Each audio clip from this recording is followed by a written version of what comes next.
Un grand roi régnait entouré de nombreux conseillers.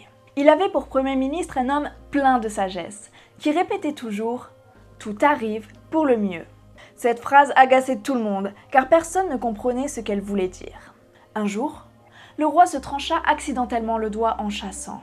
Fou de douleur, il retourna au palais en tenant sa main blessée.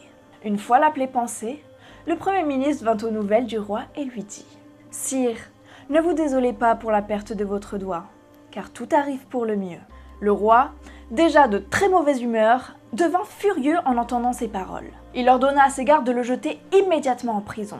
Quelques jours plus tard, le roi repartit seul chasser dans la forêt. Un silence lugubre régnait dans la forêt sombre. Seuls les croassements des corbeaux déchiraient l'air.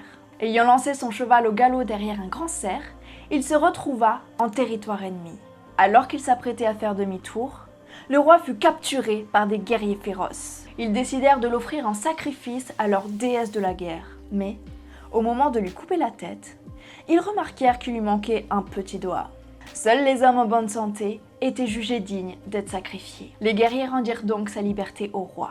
Le roi se souvint des paroles de son premier ministre et se rendit compte que s'il ne s'était pas coupé le doigt par mégarde, il serait mort.